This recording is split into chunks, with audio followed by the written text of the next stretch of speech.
Bonjour, bonsoir, bonne nuit, je ne sais pas, bienvenue sur Radio Thaïlande. Alors, je suis ici pour répondre à un insoumis qui m'a qui m'a apostrophé suite à ma dernière vidéo qui pourtant pour une fois ne parlait pas de Jean-Luc Mélenchon, je parlais de Finkielkraut, de Welbeck et de Zemmour. Malgré tout, un certain Français insoumis m'a apostrophé, moi le bobo libéral, pour n'avoir pas traité un sujet qu'il m'aurait confié apparemment dans des commentaires il y a un certain temps, me dit-il, et il dit que ce serait très révélateur. En gros, j'en ai rien à foutre des petits commerçants de rue à Bangkok, c'est bien connu. Donc je tenais à répondre à ce commentaire. J'y ai répondu longuement, la version écrite est disponible sous la dernière vidéo, donc la vidéo qui s'intitulait Finkielkraut 1, Welbeck 1, Zemmour 0, où je parlais donc pas du tout de Mélenchon. Mais donc sous cette vidéo, ma réponse que je vais vous lire est disponible en version intégrale. Mais je tenais à la lire de façon à pouvoir regarder Monsieur Français Insoumis dans les yeux, même si là j'ai un problème apparemment. Ah voilà, parce que les yeux sont là. Voilà. Là, je vous regarde dans les yeux, je ne vous regarde pas dans les yeux, je vous regarde dans les yeux, je lis mon texte. Voilà. Donc, vous êtes là, cher Français Insoumis. Eh bien, je vous regarde dans les yeux pour vous répondre. Cher Français Insoumis. Bon, je vais aussi un petit peu lire mon texte parce que je ne le connais pas par cœur. Tout d'abord, je tiens à m'excuser platement en effet de ne pas avoir traité le sujet que vous m'avez confié. C'est qu'hélas, plus de la moitié des commentaires à mes vidéos de la part d'insoumis étant des insultes aussi gratuites que violentes, du type gros connard, face de con, sale fasciste, capitaliste, exploiteur d'esclaves et j'en passe, eh bien je ne les lis plus. Ou très en diagonale, ce qui explique sans doute que j'ai raté votre commentaire sur le sujet très intéressant des vendeurs de rue de Bangkok. À ce sujet, et sans avoir lu le commentaire en question, mais j'imagine sans difficulté qu'il était bienveillant à leur égard, sachez que les vendeurs de rue de Bangkok vous remercient chaleureusement de vous soucier de leur sort. Comme vous êtes, comme beaucoup d'entre nous sur YouTube, anonymes, certains montrent au moins leur visage, faute de dévoiler leur nom, ils ne sont pas certains, ces vendeurs de rue de Bangkok, de savoir si vous avez déjà fait quoi que ce soit de concret qui aille dans leur sens. Mais ils n'en doutent pas. Votre engagement révolutionnaire plaide en votre faveur. Et ce, bien que les Thaïlandais ne soient pas de nature révolutionnaire et conçoivent difficilement, par exemple, le fait de décapiter un roi. Peut-être se trompent-ils à votre égard? Cela ne serait pas étonnant qu'ils se trompent. Il faut dire qu'ils sont quand même assez stupides pour aimer leur roi. Alors je dois préciser ici que je suis au second degré, donc que je ne pense pas ce que j'écris ou ce que je dis, au cas où la censure royale surveillerait les commentaires en français sur des médias aussi regardés, n'est-ce pas, que Radio Thaïlande. Aussi dociles, ces vendeurs de rue, pour respecter des institutions qui perpétuent de fortes inégalités. Assez inqualifiables pour ne pas haïr les riches, assez lamentables pour ne pas porter en eux cette colère révoltée qui vous habite, vous, Français insoumis. Pour revenir au sujet du commerce de rue, en ce qui me concerne, j'habite dans un quartier, Onnout, depuis 7 ans, où les commerces de rue sont très présents. Je ne fais jamais mes courses au Bixi, ni au Tesco Lotus, les supermarchés du quartier, hormis peut-être une fois par mois pour acheter un morceau de fromage. Là, je ne suis pas dans la romance, c'est une réalité. Je mange quotidiennement dans les petits restaurants de quartier, souvent, je l'avoue, ceux du bas de mon immeuble, qui sont climatisés, et aussi les plus proches, mais plusieurs fois par semaine aussi dans la rue, tandis que ma femme, elle, est plus assidue que moi à la rue et y achète quotidiennement toutes sortes d'aliments. On y boit des bières aussi. Nous avons même suivi certains commerçants de rue, chassés d'un emplacement au pied du métro, sans doute par un très vilain promoteur immobilier, sans doute dans des conditions atroces que je ne connais pas, et qui se sont, pour un certain nombre d'entre eux, pas tous car le nouvel emplacement est plus petit que l'ancien, installés à environ 1 km de là. C'est un peu le nouveau marché d'Onnout, plus petit mais on y retrouve le même esprit.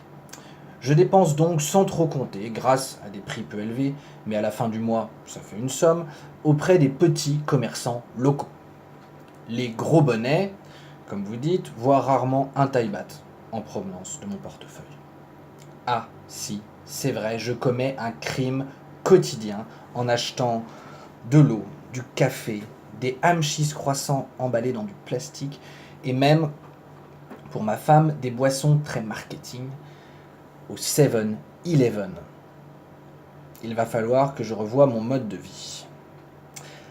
En attendant, habitant dans un pays où les habitants locaux eux-mêmes n'ont pas la liberté d'expression politique, nous attendons JLM pour résoudre le problème, et où un étranger a encore moins son mot à dire, l'étranger en Thaïlande a le droit de travailler pour subvenir à ses besoins, payer ses taxes, respecter la loi et les autres.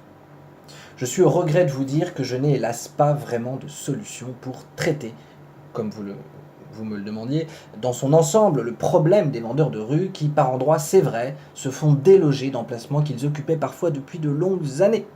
Si on cite le seuil 11 par exemple, où nous sommes nombreux à regretter les camionnettes qui servaient des gin tonic pas chers, ma foi, on peut peut-être aussi comprendre que dans le cas de cette rue très fréquentée, très achalandée, la volonté de la ville d'avoir des trottoirs sur lesquels on peut marcher, de même qu'on peut peut-être se mettre à la place des bars et restaurants qui ne sont pas des multinationales, qui paient un loyer, des taxes, et subissent là une concurrence plutôt déloyale. Subissez. Je dis cela sans rien dire, car je maîtrise en vérité assez mal ce sujet complexe. Je parle du seuil 11 en particulier. On sait rarement qui se cache derrière tel ou tel commerce, et la mafia n'est jamais très loin. Autrement dit, je l'avais pas écrit, mais si derrière ces petits bars où on buvait des gin tonic pas chers, il y avait de la mafia, etc., est-ce que c'est si mal qu'ils aient été supprimés? Vaste débat. Pour le reste, le commerce de rue demeure très vivace à Bangkok et en Thaïlande en général, et c'est une des raisons qui fait que j'aime ce pays.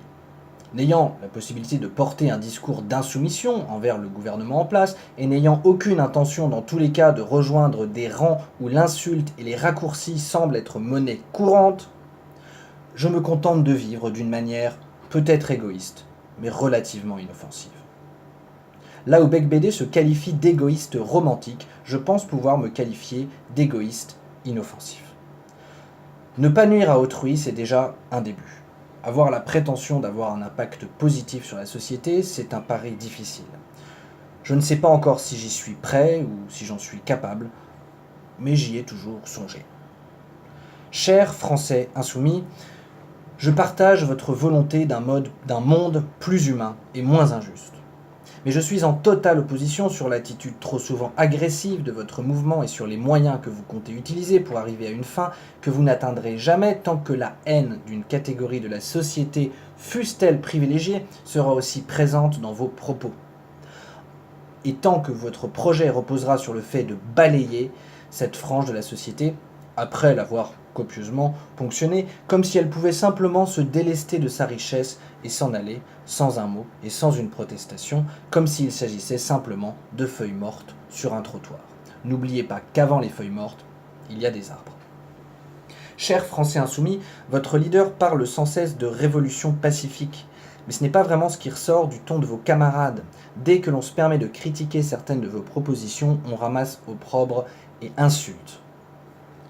Chers Français insoumis, vous n'avez pas le monopole de l'humanisme. Chers Français insoumis, je vous souhaite sincèrement une bonne continuation dans votre vie personnelle. Chers Français insoumis, je terminerai en partageant avec vous quelques vers d'un slam que j'ai écrit il y a 10 ans déjà, et qui vous fera comprendre, entre autres, que quelles que soient les insultes ou critiques dont je peux être la cible, je ne me tairai pas.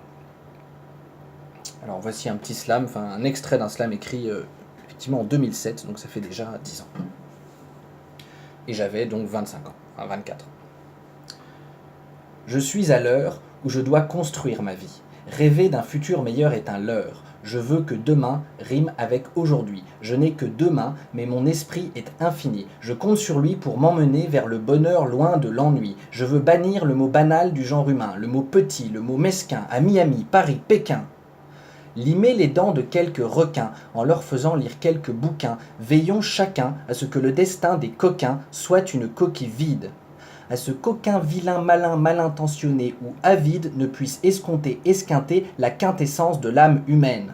Voilà, c'est là où m'amènent pour le moment mes réflexions de jeune innocent. Je sens et sais que c'est et que ce sera difficile, qu'il faudra que je sois habile et qu'une vie n'y suffira pas. Mais si je peux faire au moins un pas dans la marche des penseurs qui se sont servis de leur cœur, alors j'avoue, je serai fier. Et je pourrai me taire. En attendant, pour que j'abandonne, il faudra que je devienne à fun. Voilà, bien à vous, bonjour, bonsoir, bonne nuit, je ne sais pas. À bientôt sur Radio